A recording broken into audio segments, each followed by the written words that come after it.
On January 10, 1934, a small group of landlords gathered together at the Newhouse Hotel in Salt Lake City to discuss the problems that their businesses were facing. It was an uncertain time. Utah was among the states hardest hit by the Great Depression. An unemployment rate of 26% in the 1930s and incomes at half of pre-depression levels made affordable quality housing a stretch for many households.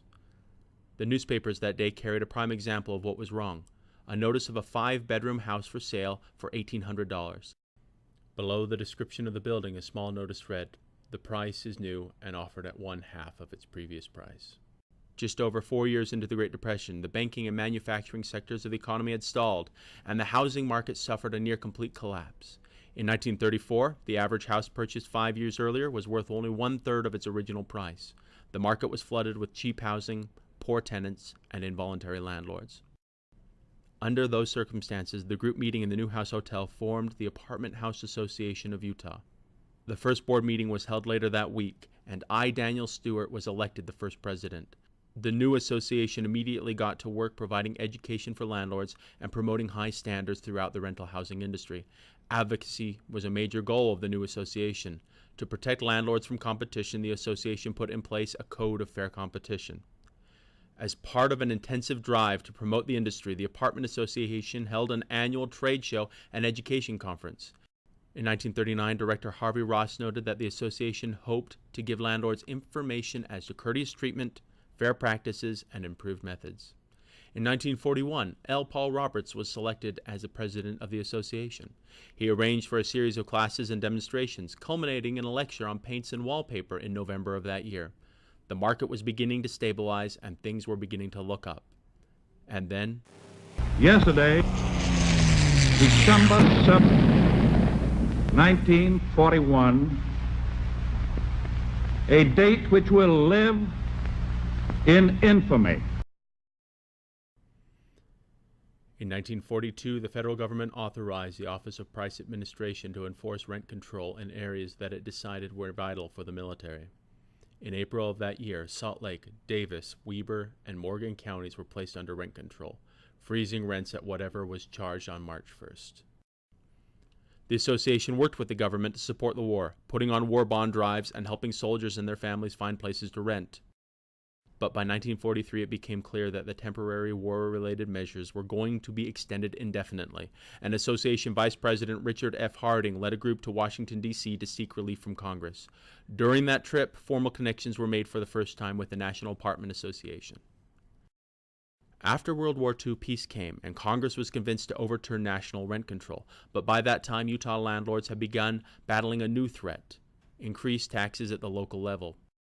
The association, along with other business leaders, first began protesting when the Salt Lake County budget reached record heights in 1939. In 1946, Richard F. Harding represented the association in a nearly 4-hour meeting that stuffed Salt Lake City Hall in protest of a massive property and franchise tax increase. In 1955, the National Apartment Association chose to have its annual convention in Salt Lake City. The new president of the association, Dorothy Willardson, welcomed them. She was a dynamic woman in her mid-40s who left a lasting impression on both the Utah and national associations. Willardson actively worked with the cities in Utah to promote the growth of the rental housing industry. After serving as the president of the Utah Association, she was elected in 1965 as the president of the National Apartment Association's Women's Division. At the conference in Oakland, California that year, she was the only woman to speak, and her presentation on urban renewal and rental problems in the western states received thunderous applause from the audience.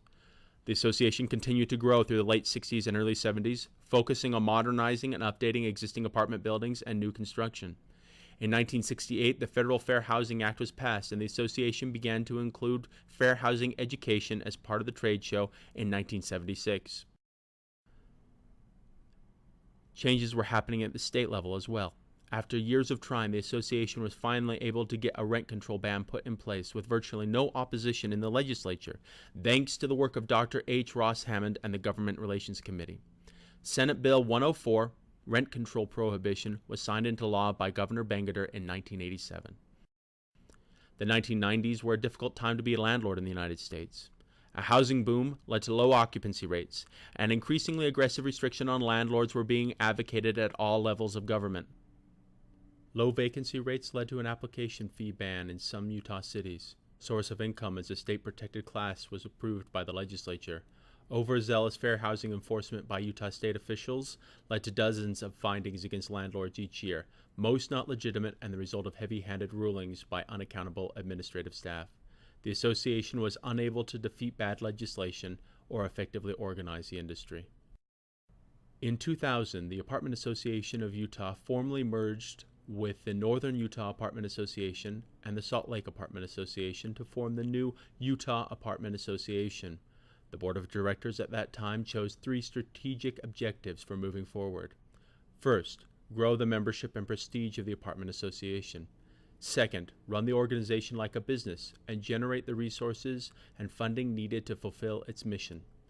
Third, reinvigorate the government affairs program and create a preemptive government affairs strategy. More than a decade later, we have increased membership from 20,000 to more than 100,000 units.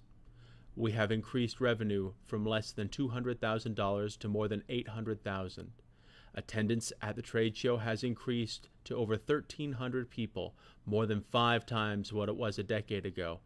This year, the association has contributed over $30,000 to industry-friendly candidates in an election cycle, and we have employed 4 lobbyists as well as an executive director who focuses in large part on government affairs. In the last 13 years, the Utah Apartment Association has built perhaps the best government affairs program in the nation, and in 2014 was recognized as such by the National Apartment Association.